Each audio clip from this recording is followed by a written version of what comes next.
नमस्ते। जब से बिहार में आरजेडी को करारी हार मिली है, तब से आरजेडी के अंदर तेजस्वी यादव को लेकर विरोधी स्वर गूंजने लगे हैं। अब देखिए, मकर संक्रांति भोज में जिस तरह से तेज प्रताप यादव ने सुर्खियां बटोरी और लालू प्रसाद यादव तेज प्रताप यादव के आवास पर पहुंचे, उसके बाद नई नई राजनीतिक कयासें भी लगनी शुरू हो गई है। लेकिन इस बीच क्या हुआ है? इस बीच ये हुआ है कि आरजेडी के बड़े नेता और लालू प्रसाद यादव के जिगरी यार कहे जाने वाले शिवानंद तिवारी ने तेजस्वी यादव के नेतृत्व पर सवाल उठा दिया है। शिवानंद तिवारी ने क्या कहा है, पहले मैं वो पढ़ के बता दे रहा हूं। उन्होंने एक फेसबुक पोस्ट किया।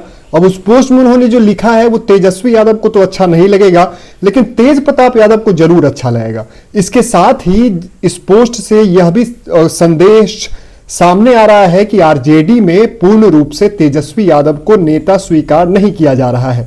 पहले मैं वो पोस्ट पढ़ता हूं, उसके बाद हम इस पे बात करेंगे। शिवानंद तिवारी ने फेसबुक पे लिखा, आज मकर संक्रांति का दही चूड़ा भोज की राजनीति के रंग में डूबा हुआ है। इस रंग में कोई एक व्यक्ति सराबोर दिखाई दे रहा है तो उसका नाम तेज प्रताप है। तेजस्वी तो बिल्कुल ओझल है। 10 नंबर में सन्नाटा है, वही 10 नंबर जहां बिहार के कोने कोने से राजद कार्यकर्ता पहुंचते थे। दही चूड़ा तो बहाना होता था, असल तो नेताओं से देखा देखी होती थी। 10 परस और दंड प्रणाम होता था। सब यहां से नई ऊर्जा के साथ अपने इलाके में लौटते थे। आज इसकी और ज्यादा जरूरत थी। चुनाव नतीजे से पस्त कार्यकर्ताओं को दिलासा की जरूरत थी, उनको भविष्य के लिए उत्साहित करने की जरूरत थी। लेकिन जब नेता ही पस्त हैं, मैदान में कहीं नजर नहीं आ रहा है, ऐसे में भविष्य के लिए दल को कौन ऊर्जावान्वित करेगा? आज तेजस्वी गुम है, तेज प्रताप छाया हुआ है। जिन लोगों ने तेजस्वी को मुख्यमंत्री की शपथ के लिए तारीख तय करवा दिया था, इस रास्ते में तेज प्रताप को बड़ा अवरोध बताकर उसको निकाल बाहर किया था। पता नहीं वे लोग कहां हैं। अब समझिए, शिवानंद तिवारी जैसे नेता जो आरजेडी के फाउंडिंग मेंबर रहे हैं, लालू प्रसाद यादव के बहुत करीबी रहे हैं, अगर वो तेजस्वी यादव और उनके जो सलाहकार हैं संजय यादव, अगर उन पे वो इस तरह के गंभीर सवाल उठा रहे हैं और कहीं ना कहीं उचित सवाल उठा रहे हैं कि जिस 10 नंबर पे पिछले 3 दशकों में भीड़ लगी रहती थी हर रोज, और खासकर मकर संक्रांति के दिन, लेकिन उस दिन भी अगर 10 नंबर पूरी तरह से खाली था, सन्नाटा छाया हुआ था, तो इसके दो कहीं ना कहीं जो परिणाम है वो निकलकर सामने आते हैं। पहला ये कि तेजस्वी यादव को लेकर जो तेजस्वी यादव जिस तरह से नेतृत्व आरजेडी का अपने हाथों में लेकर उन्होंने चुनाव लड़ा विधानसभा, और जिस तरह का परिणाम आया, उसके बाद तेजस्वी यादव के प्रति उनके कार्यकर्ताओं में कहीं ना कहीं संदेह है। और तेजस्वी यादव के नेतृत्व को शायद आरजेडी के अंदर के लोग ही स्वीकार नहीं कर रहे हैं। बड़े नेताओं की बात हम छोड़ देते हैं, कुछ लोग जो उनके पोटली में हैं, जो आसपास रहते हैं, वही तेजस्वी यादव का जयकारा कर रहे हैं। सोशल मीडिया अकाउंट्स कुछ बनाए गए हैं, उससे तेजस्वी यादव को हीरो बनाने की कोशिश की जा रही है। दूसरा ये कि ये बात सच है कि जिस तरह की हार मिली, किसी भी पार्टी को अगर हार मिलती है चुनाव में, खासकर अगर हम भाजपा की बात करें तो कई राज्यों में उनको हार मिलती है, लेकिन इसके बावजूद वो मैदान छोड़कर नहीं भागते।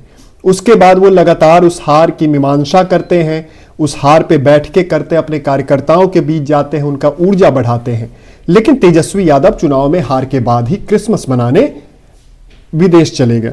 तो कुल मिला के जो बातें सामने आ रही है वो यही है कि तेजस्वी यादव के प्रति जो राजद के कार्यकर्ता हैं, उनके मन में ही सकारात्मक भाव नहीं है। इसके अलावा मकर संक्रांति पर जिस तरह से तेज प्रताप यादव ने सुर्खियां बटोरी और जिस तरह से लालू प्रसाद यादव उनके यहां पहुंचे, उसके बाद कहीं ना कहीं यह माना जा रहा है कि हो सकता है आरजेडी में टूट हो, आरजेडी 2 फाड़ में बट जाए। रोहिणी आचार्य लगातार सक्रिय और सोशल मीडिया पर वो जिस तरह से बोल रही हैं, जिस तरह से तेजस्वी या फिर उनके सलाहकारों पे टिप्पणी कर रही हैं, उससे यह लग रहा है कि आरजेडी में टूट संभव है। लालू प्रसाद यादव का भी जिस तरह से तेज प्रताप यादव के साइड जाना या तेज प्रताप यादव के आवास पे जाना यह संदेश देता है उनके कार्यकर्ताओं को कि तेज प्रताप यादव भी आरजेडी का हिस्सा है, और हो सकता है कि आरजेडी का एक बहुत बड़ा धड़ा तेज प्रताप यादव की ओर जाए। तेजस्वी यादव नेता बनने की कोशिश कर रहे थे, लेकिन वो लगातार 2020 और 2025 में फेल हुए।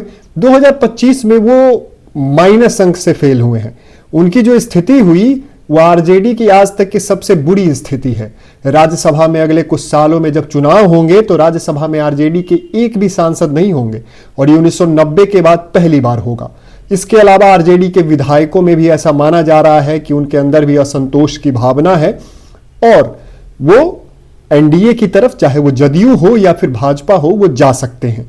इसमें कोई चौंकाने वाली बात नहीं है कि आने वाले कुछ महीनों में ये चीजें आपको देखने को मिल जाएगी। अब जहां तक शिवानंद तिवारी और तेज प्रताप यादव की क्या तेज प्रताप यादव आरजेडी का कमान संभालेंगे, तो ये नहीं है, क्योंकि तेजस्वी यादव ने पूरी तरह से कमान अपने हाथों में ले ली है।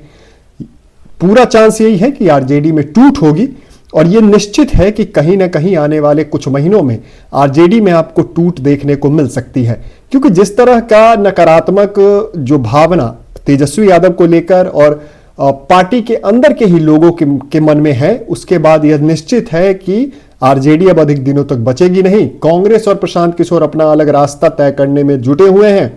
तो ये भी लिख लीजिए कि जब अगला विधानसभा चुनाव आएगा तो हो सकता है आरजेडी 25 सीटों से भी कम पे आपको जीतते दिखाई दे। बाकी आपका क्या इस पर राय हमें जरूर बताइएगा। बहुत बहुत धन्यवाद।